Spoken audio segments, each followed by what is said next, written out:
Hey guys, just going to have a look at the Icade 60-in-1 multi-board. Basically you've got 60 classic or maybe not so classic games in one nifty little PCB there, which actually hooks straight up to your jammer harness, and you can plug your PC monitor or a VGA monitor or whatever you want straight onto the board. You can also even plug straight through there.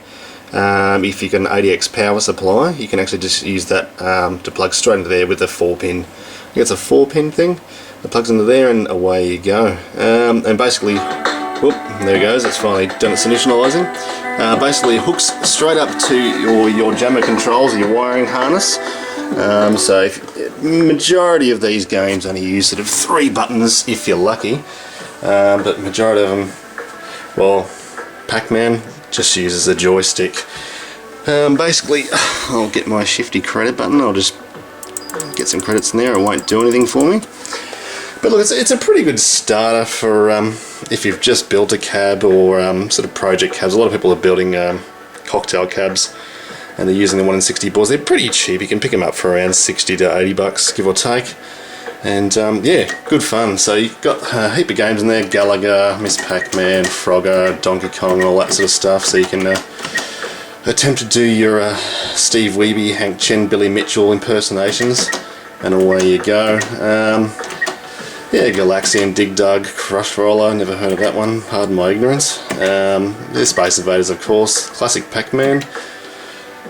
Gallagher, Gyrus. A lot of these games tend to recycle over each other. Like, you've got a million different variations, or not a million, but you've got a couple of different variations of Pac-Man. You've got Pac-Man Jr., you've got like a fast Pac-Man, I don't know, whatever, things like that. Time Pilot, Super Cobra Hustler, Space Panic, Super Breakout, New Rally X, Arkanoid, Quicks, Juno First, Xevious, which is a very, very good old school sort of shmup if you're into that sort of stuff. Mr. Do's Castle, Mooncrester, Pinball Action, Scramble, which is a classic, Super Pac-Man, Bomb Jack, Shaylin's Road, King and Balloon, 1943. Unfortunately, the 1943, it's got 1942, 1943, and I think 1943 Kai.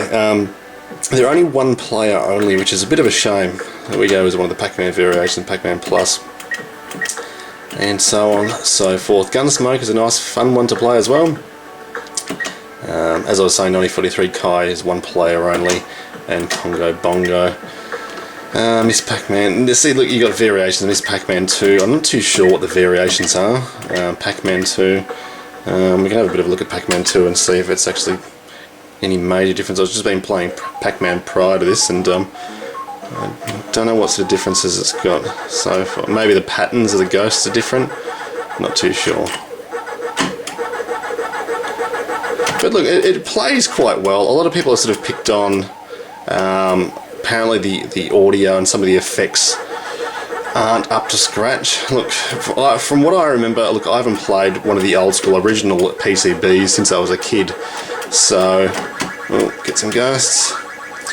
So I wouldn't be able to pick the difference really. Like, to me, from what I remember as a kid, it sounds pretty realistic to the from what I remember, as I said. So.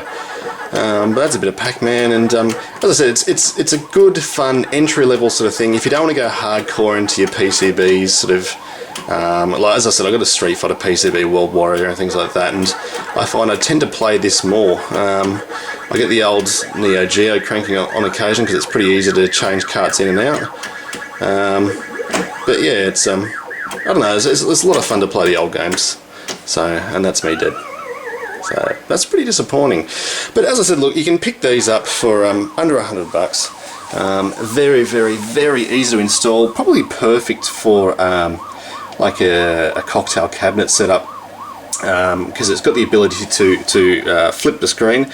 Just be mindful, if you've got a horizontal screen in your cab, this board runs exclusively on a vertical screen or monitor, if you will. Luckily, because I haven't actually finished my cab, I've got the availability of actually just pulling the screen out and then flicking it to either side, horizontal or vertical, which is nice at the moment. But once it's finished, I don't know how I'm going to do it, because I kind of want to do everything, but yeah, not too sure how I want to set it up completely. So There's a whole slew of other boards that you can get. I think there's a 19 in one. I think it's done by the same company. It's got Ghouls and Ghosts and a myriad of other games. Ghouls and Ghosts was the one that kind of stood out to me most of all. The rest were pretty subpar, but anyway. But look, this is a lot of fun. If you especially when you go point chasing and things like that, get your Donkey Kong skills up and running. It runs quite well on here, and a lot of guys do play it on the Icade 160. So you can yeah, find it from numerous sites on the internet. I doubt you'd find it on eBay, probably because it's kind of a piracy thing. I'm not too sure, but it is good fun. So yeah. You can choose to save all your high scores on it as well. You can go to the dip switch setup and do all your settings, volume, all that sort of stuff, how many guys you want, you know, credits, blah blah blah, all that sort of stuff. All in all, good stuff. And if you want to pick one up, by all means do so. It's a hell of a lot of fun. Alright, let's go get my ass kicked on Donkey Kong. Alright guys, thanks for checking it out, and hope you enjoyed it. See you later.